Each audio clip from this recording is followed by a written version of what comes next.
리더일수록 이게 좀 딜레마예요. 뭐면은 내 말에 예스 해주는 사람이 좋기도 하고 가끔씩은 그러기도 하거든요. 경영자분들과 미팅하다 보면 그게 왜 직원들은 다 내 얘기만 예스만 할까? 근데 또 그런 분들이 막상 또 노를 닥쳤을 때 그걸 잘 못 견디하시는 분고 그걸 또 찍어 누르는 분들이 계세요.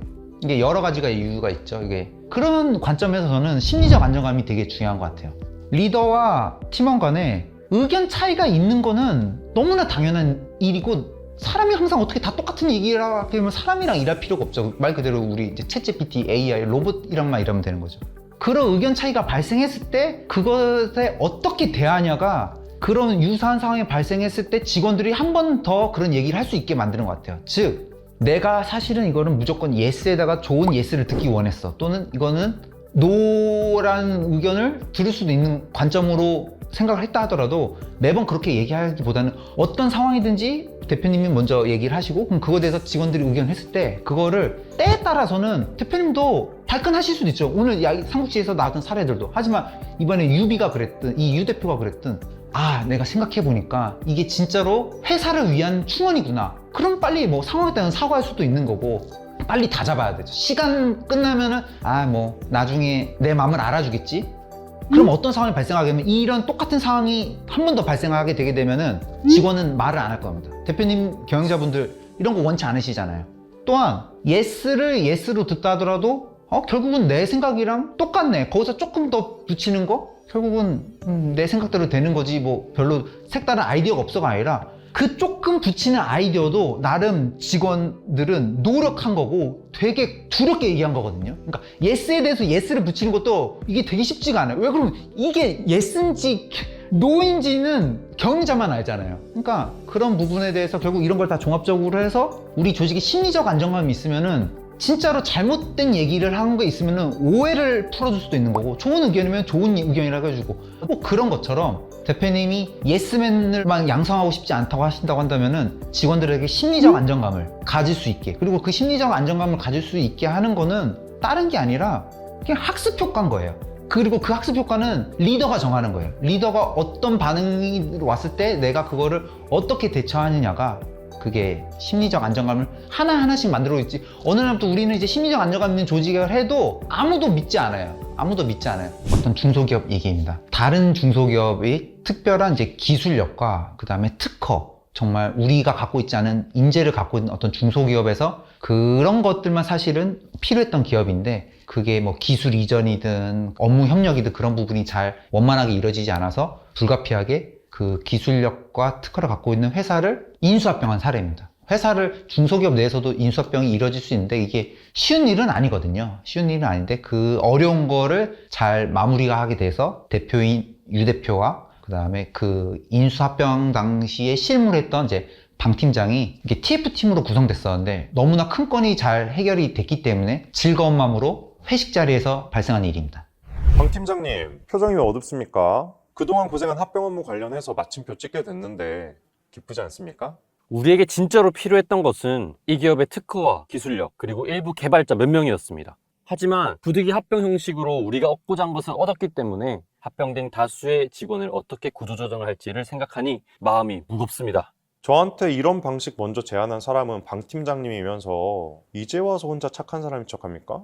혼자 그렇게 분위기 망칠 거면 방으로 가세요. 술맛 떨어지니까. 방 팀장, 어제 제가 술에 취해서 말이 좀 지나쳤습니다. 미안해요, 방 팀장. 아닙니다. 저 혼자 한 일도 아니고 우리 팀은 모두 고생했는데 즐거운 분위기를 망친 것은 분명 제가 잘못한 행동입니다. 죄송합니다. 서로가 잘못했으니 서로를 용서합시다. 다만 경영을 하다 보면 구조조정이 불가피할 때가 있습니다. 이번에 합병된 직원들에 대해서는 최대한 초컴퍼니에 있던 기존 직무로 전환하되 어쩔 수 없는 직원들에게는 전직 지원 잘하도록 방 팀장님이 더 신경 좀 써주세요.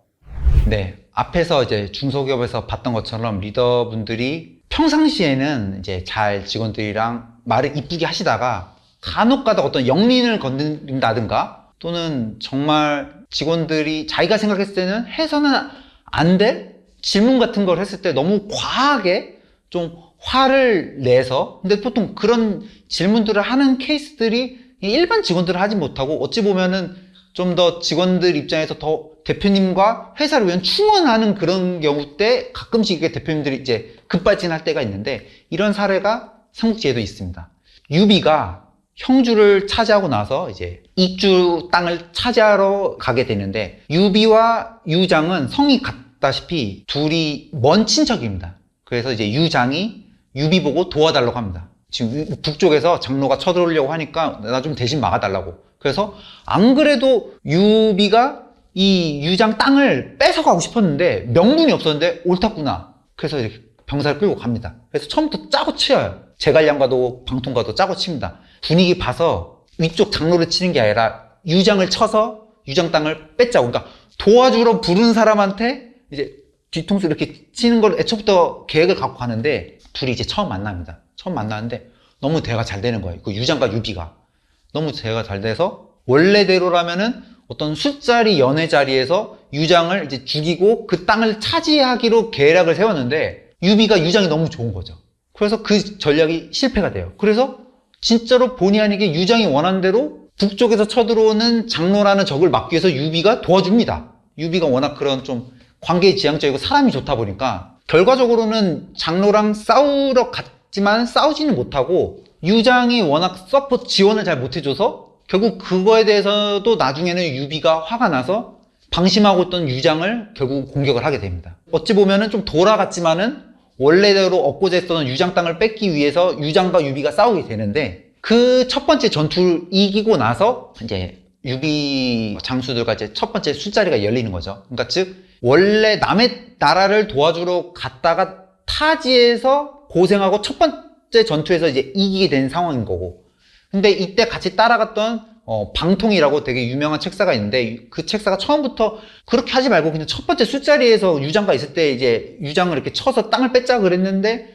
굳이 유비장을 도와주겠다고 장로 도와주러 갔다가 결국은 유장한테 또 실망해가지고 이렇게 먼 길을 돌아가다 보니까 서로 이제 술 먹다가 방통이 그래도 한마디가 하고 싶은 거죠. 그래서 술자리에서 유비가 너무 기분 좋게 술 먹으면서 다들 수고했다 그러는데, 방통이 이제 표정이 안 좋은 거예요.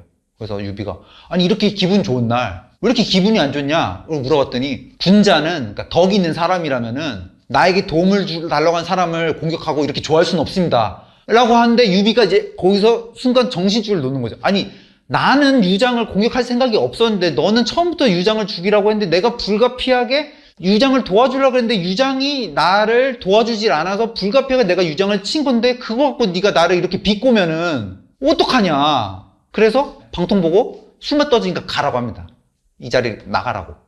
근데 이 방통이라는 사람이 어떤 사람이면은 되게 지략이 높고 정말 유비한테 너무너무 중요한 상황인데, 너무 기분이 좋은 상태에서 사실은 자기 마음에도 한켠에 좀 이런 좀 꺼리낌만 있었던 거죠. 같은 유씨 같은 집안 사람인데 공격했던 거에 꺼리감이 있었는데, 그거를 이제 공격 얘기를 하니까 바로 그렇게 얘기가 나온 거죠. 근데 워낙 방통이란 사람이 유비에게 중요한 사람이기 때문에 다음 날에 방통을 불러서 사과를 합니다. 내가 이제 술 취해서 이런 실언을 했던 것 같은데 용서해달라. 방 선생, 표정이 왜 그렇습니까? 오늘 이 잔치가 정말 즐겁지 않습니까? 남의 영토를 빼앗고 즐거워하는 것은 바른 사람의 행동이 아닙니다. 하늘과 백성이 다 원한다면서 나에게 유장을 공격하라고 할 땐 언제고, 이제 와서 그런 소리를 하는 겁니까? 술맛 떨어지니 어서 물러가세요. 방 선생, 어제는 내가 술에 취해 말이 좀 지나쳤던 것 같습니다. 부디 마음에 두지 않길 바랍니다, 방 선생. 어제 한 말 순전히 내 실수였습니다. 선생에게 내가 크게 잘못했습니다.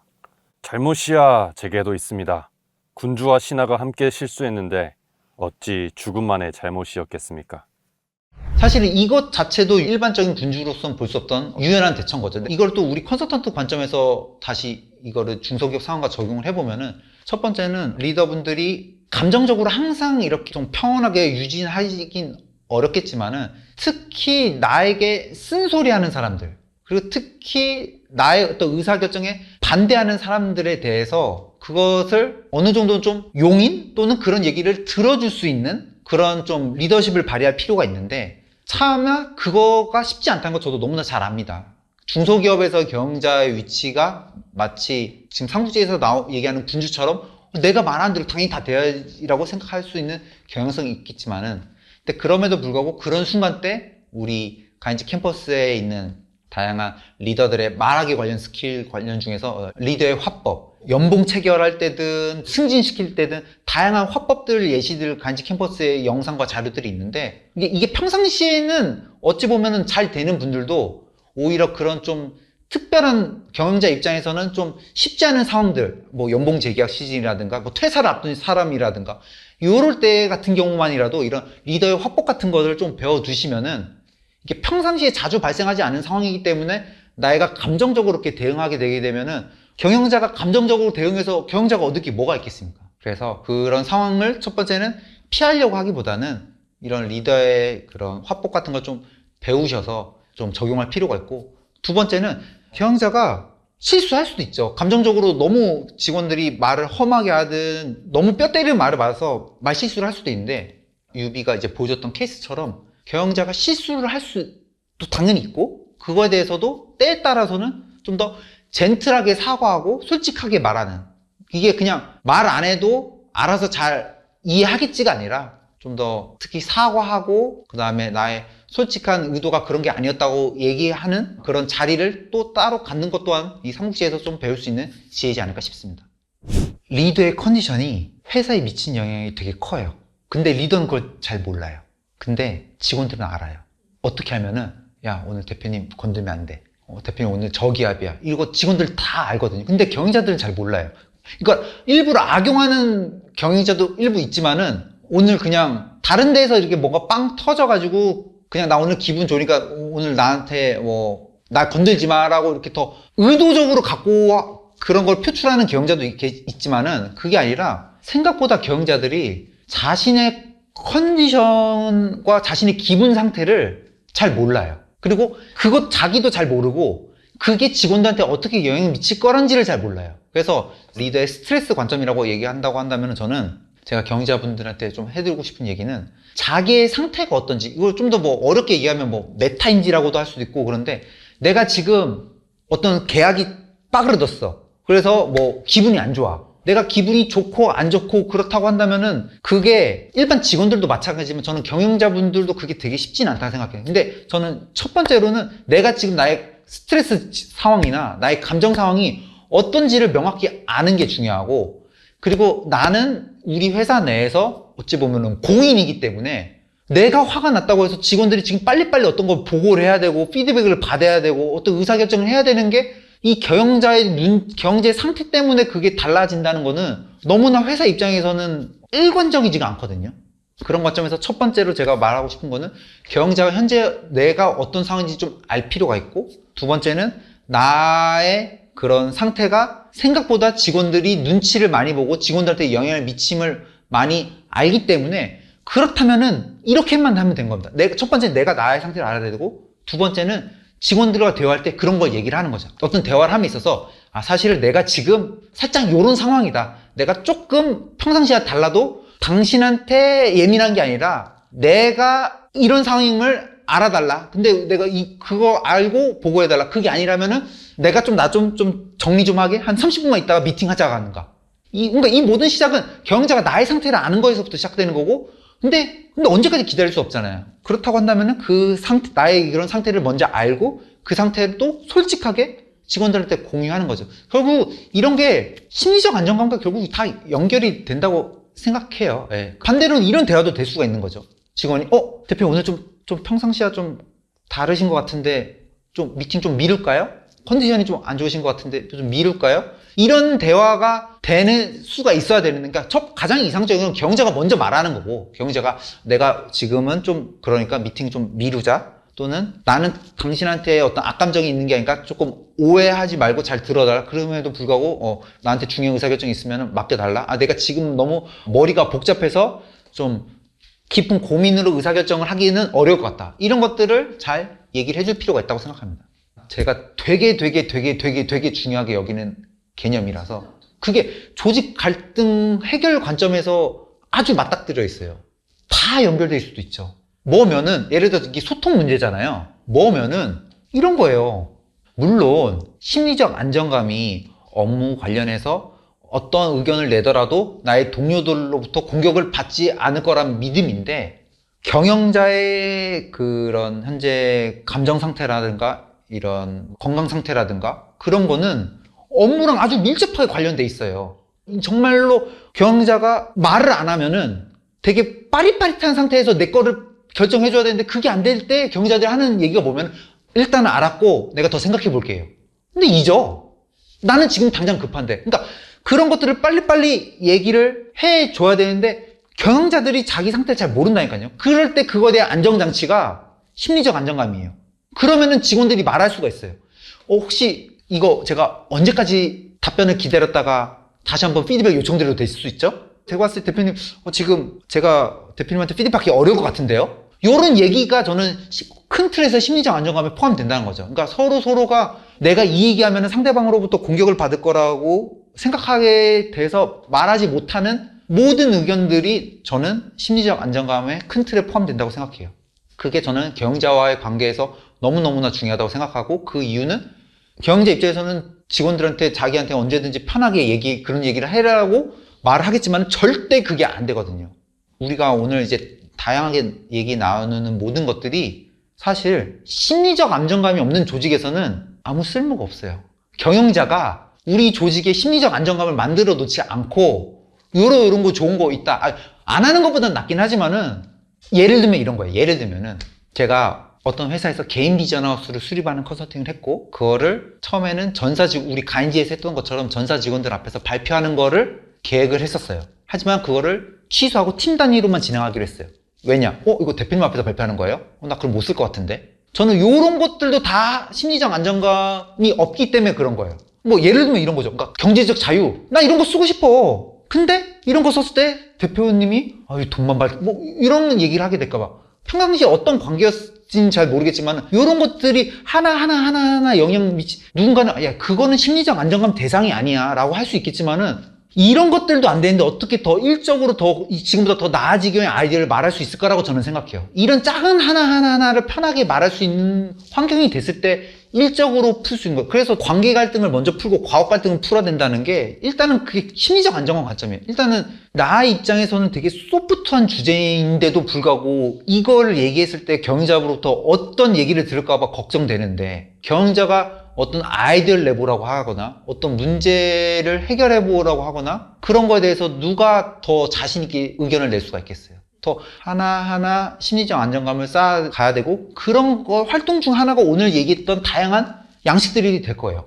골든 미팅이든 컴스타이든 개인 비전하우스든 오늘 또 얘기 나눴던 다양한 양식들을 함에 있어서 이거를 왜 하는지 또 설명해 주셔야 되고 그냥 어느 날 이거 좋은 거더라 써봐라가 아니라 심리적 안정감이 되게 된다고 한다면 그 다음부터는 우리들이 더 업무에 집중할 수 있고 더 고차원적인 논의를 할 수가 있는데 조직 갈등 관점에서는 짜증거리가 먼저 제거가 돼야 돼요.